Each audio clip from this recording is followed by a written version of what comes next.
Hello, good morning. কেমন আছো তোমরা সবাই? আশা করি সবাই খুব ভালো আছো। আমিও এখন খুব ভালো আছি। তো ভিডিওটা দেখে নিশ্চয়ই তোমরা বুঝতেই পারছো যে আজকের ভিডিওটা ঠিক কোন ভিডিওটা হতে চলেছে। তো হ্যাঁ, এটা হচ্ছে করিমপুর যাওয়ার দিনের ব্লগটা। তো সেটা ভাবলাম তোমাদের সাথে শেয়ার করে দিই। আমি একদম বাসে উঠতে পারি না, বাসে আধ ঘন্টা বেশি জার্নি করতে পারি না, সেই জন্য আমার মুখের এরকম অবস্থা। তো তারপরও যেহেতু আমার মন ডেকেছে যে আমি যাব, তো আমি যাবই, সে যাই হয়ে যাক না কেন।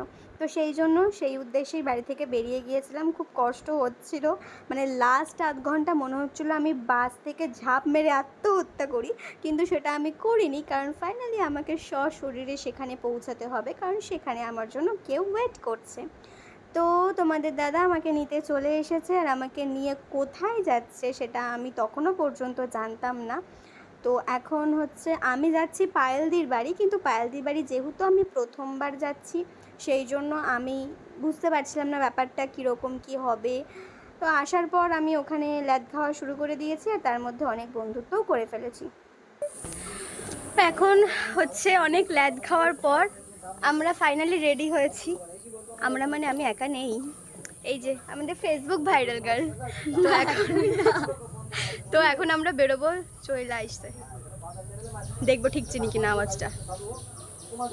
তুমি না আওয়াজ চিনতে পারলে তো তোমরা হয়তো বুঝতে পারোনি যে আমি কি বিষয়ে ওখানে কথা বলছিলাম। ব্যাপারটা হচ্ছে তোমাদের দাদা আমাকে পায়েলদি বাড়িতে রেখে ওর বাড়ি চলে গিয়েছিল।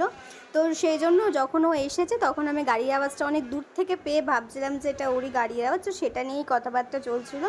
আর সেটা হচ্ছে মেইন টপিক, তোমরা বুঝতে পারবে না, তাই জন্য ক্লিয়ার করে দিলাম। আর এখন আমরা যাচ্ছি হচ্ছে পায়েলদি শ্বশুরবাড়িতে, তারপর সেখান থেকে যাব হচ্ছে ভিডিও বানাতে।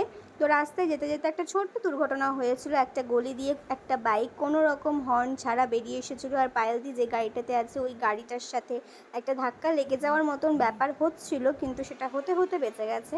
তো তারপরে আমরা যেখানে ভিডিও করতে যাওয়ার সেখানে চলে এসেছি, আর তারপর ঘুরছি। দেখো মায়ের কাজ দেখো, চলো। আমাকে ঘুরতে নিয়ে যাচ্ছে বুনু, যার জন্য এসেছি সে তো ঘুরতে ফুরতে নিয়ে যায় না, পাত্তাও দেয় না, তাই বুনু ঘুরতে নিয়ে যাচ্ছে জায়গাটা ঘুরে দেখানোর জন্য।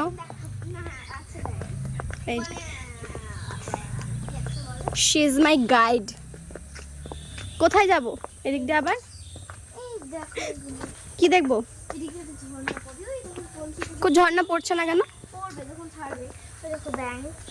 ব্যাং, নৌকা, ছোট একটা জাহাজ না কি বলে জানি না। হ্যাঁ তারপর আর কি এত সুন্দর সুন্দর জায়গাগুলো দাঁড়ায় না, জায়গাটা একটু ভালো। ওই জায়গাটাই ভালো ছিল। ঠিক আছে, যাবো এবার। আবার এদিকে ঢোকা যায়? এখানে সাপে কামড়াবে?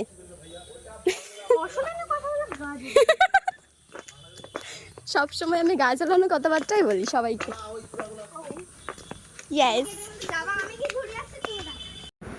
তো তোমরা নিশ্চয়ই এতক্ষণের বকবক দেখে বুঝতে পেরেই গিয়েছো যে আমি এখানে এসে একবেলাতে বহুত বন্ডিং তৈরি করে ফেলেছি, প্রচুর ভালোবাসার মানুষ বানিয়ে ফেলেছি, সবাই আমাকে ভালোবেসে ফেলেছে, আমিও সবাইকে ভালোবেসে ফেলেছি।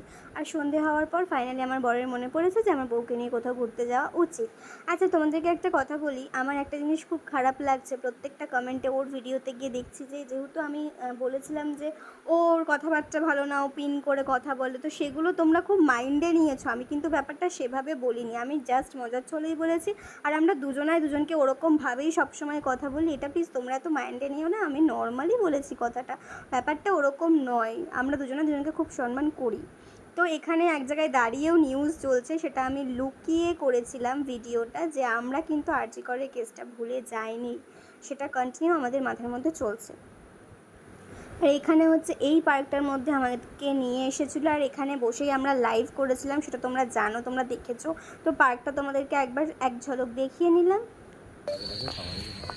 ব্লগার মানুষ ব্লগ করেন, ব্লগার মানুষ ব্লগ করে, শুধু সারাদিন ব্লগ করে, ভিডিও বানায়। তার আগে একটা বন্ধু আসবে বললো, যদিও এগুলো আমি ভয় আমি কিছুই লাগাবো না, আমি রাখবো। তারপর আবার আমাকে নিয়ে চলে গেল পায়েলদির বাড়িতে, দিয়ে বাড়ি চলে গেছে। আর আমি আর পায়েলদি এখানে খাচ্ছিলাম আর কার্টুন দেখছিলাম। কার্টুন দেখতে দেখতে খাওয়াটা আমারও স্বভাব, পায়েলদিরও। তো এখন হচ্ছে গুড নাইট, আমাদের খাওয়া দাওয়া সব কিছু কমপ্লিট হয়ে গেছে, আর এই দিদির বাড়িতেই আমি আজকে রাত্রিটা থেকে গেলাম, কারণ অনেক রাত হয়ে গেছিলো, আমাকে আর দিয়ে আসার সম্ভব ছিল না, সেজন্য দিদির বাড়িতে থেকে গেলাম। দিদি খুব ভালো, আমার সাথে বেশ বন্ধু বন্ধু ব্যাপারটা হয়ে গেছে। আমরা এখন সারা রাত্রির আড্ডা মারবো। ভিডিও ভালো লাগলে কি করবে? Like comment share. আসলে আমি ভিডিও করি না তো, অভ্যাস নেই। ওরে বাবা রে, সেলিব্রিটি মানুষ। আমার ব্লগের অভ্যাস নাই সত্যি। চলো ঠিক আছে, টাটা বাই বাই, দেখা Good night. হচ্ছে। নানা স্পেশাল ভিডিও আসতে চলেছে। টাটা টাটা বলো। টাটা। এখন যে ক্লিপটা তোমরা দেখছো সেটা হচ্ছে রাত্রিবেলা 2:30-3টের সময়ের ক্লিপ, এবং রাত্রি সারা রাত ধরে আমরা শুধু এটাই করেছি, হা হা হি হি, আর বিভিন্ন রকমের কনভারসেশন, যেগুলো আমি তোমাদেরকে শোনাতে পারবো না, সেজন্য ভয়েস ওভার দিচ্ছি। আর ফাইনালি যখন অনেকটা রাত হয়ে গেছে, আমরা বুঝতে পেরে গেছি যে ভোর হয়ে গেছে, এরপর আর কথা বলা উচিত না, তখন আমরা দুইজন দুই দিকে মুখ ফিরে শুয়েছি, না হলে আমরা ভোরে সকাল পর্যন্তও গল্প করতাম। এটা হচ্ছে সকালের টিপটা, সেটাতে আমরা সবাই চাইছিলাম যে মেঘ হোক, বৃষ্টি হোক, কারণ আমার বাড়ি যাওয়ার কথা ছিল, আর বাড়ি আমি যেতে চাইছিলাম না, ওরা কেউ যেতে দিতে চাইছিল না, সবাই তো মানত টানত করে একদম একাকার করে ফেলেছে যেন বৃষ্টি হয়, তো বৃষ্টি অবশ্যই হয়েছে। এটা হচ্ছে পায়েলদিদের বাড়ির মন্দির। তো এই মন্দিরটার গল্প আমি সারা রাত ধরে অনেক শুনেছি, তারপরে মনে হয়েছিল যে একবার গিয়ে নমস্কার করে আসাটা উচিত। আমি মন্দিরের ভেতরে যাইনি, কারণ হচ্ছে আমি বাসি নাইটি পরেছিলাম, সেটা পরে ভেতরে যাওয়াটা উচিত হতো না, সেই জন্য নর্মাল গেটটা খুলে ওখানে প্রণাম করে নিয়েছি। তারপরে আবার গেটটা লাগিয়ে দিয়ে আবার বৃষ্টির আশায় বসেছিলাম, যে যাতে বেশি বেশি বৃষ্টি হয়, বিকেল পর্যন্ত টানা যেন বৃষ্টি হয়। সেটা তো হয়নি, তবে একটু বৃষ্টি হয়েছিল।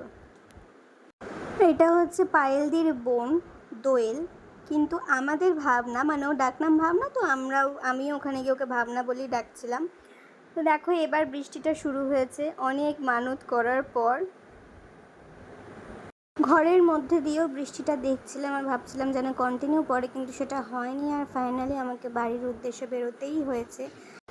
তো এখানে আমি বাসে উঠে গিয়েছি, আর ভিডিও করছিলাম ঠিকই, কিন্তু সময়টা ঠিক খুব একটা ভালো লাগছিল না, স্বাভাবিক জিনিসটা। তো ওকে আমি জিজ্ঞাসা করছিলাম, একটু মন খারাপ করছে না তোমার? ও বলছে আমার সব রকম টেনশন হচ্ছে একসাথে, মন খারাপের থেকে বড় ব্যাপার, সব থেকে বেশি বড় টেনশন হচ্ছে তুমি যে তাড়াতাড়ি বাড়ি পৌঁছে যাও ঠিক মতন। তারপর আর কি, বাসটা ছেড়ে দিল আর আমাকেও বেরিয়ে পড়তে হলো। তো চলো টাটা বাই বাই, দেখা হচ্ছে পরের ভিডিওতে। সবাই সুস্থ থেকো, ভালো থেকো।